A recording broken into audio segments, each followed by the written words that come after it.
क्या 14 में टिकट मिलते मिलते रह गया था? नहीं 14 तो टिकट मैंने मना ही कर दिया था। मना कर दिया था। मैं चुनाव रिजर्व नहीं लड़ूंगा। हमने कहा सामान से देना दीजिए।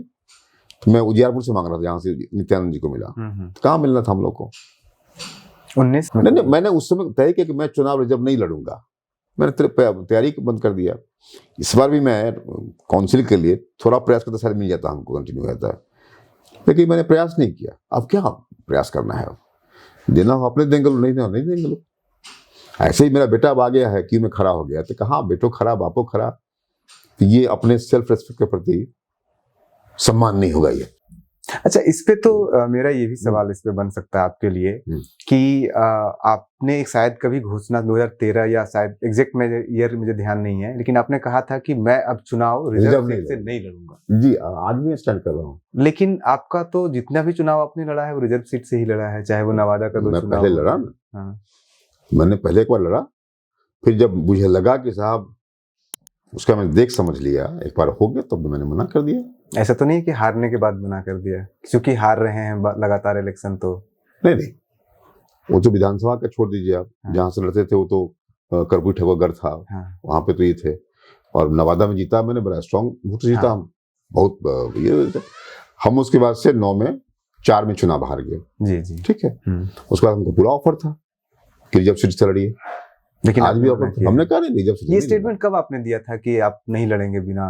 हम ये स्टेटमेंट 4 में चुनाव लड़े, उसके बाद दे दिया हमने। उसके बाद से आप बिल्कुल तैयार नहीं हुए। तो उसके बाद फिर जो आपका विधानसभा का इलेक्शन हुआ है वो तो रिजर्व सीट से नहीं, 4 के बाद मैं आरजेडी से विधानसभा का लड़ा। 5 में लड़ा मैं, फिर उसके बाद से बीजेपी से भी लड़ा।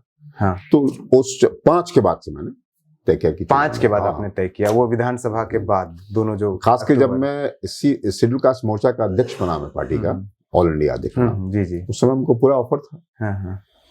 तब मैंने सोचा कि साहब अब लड़ना ठीक है, जमना सही नहीं है इस तरह से। अब जो बेचारे खड़े हैं, जो कभी नहीं बन सके हैं, उनको मौका मिलना चाहिए।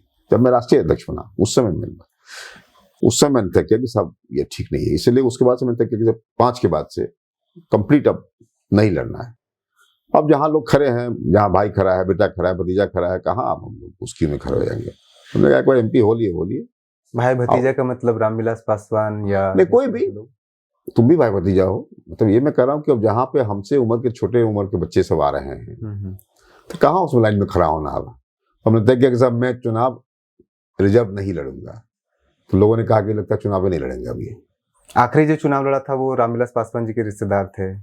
नहीं, आखिरी जो चुनाव लड़ा था मैं विधानसभा, तो वहां पे लोजपा जीती थी। रामविलास जी रिश्तेदार नहीं थे, लोजपा सीट थी, लोजपा जीती थी उससे बातचीत। चूंकि अब कहा ना मैंने कि पावर पॉलिटिक्स से बाहर हो गया हूँ, तो पावर पॉलिटिक्स में भय पैदा होता है।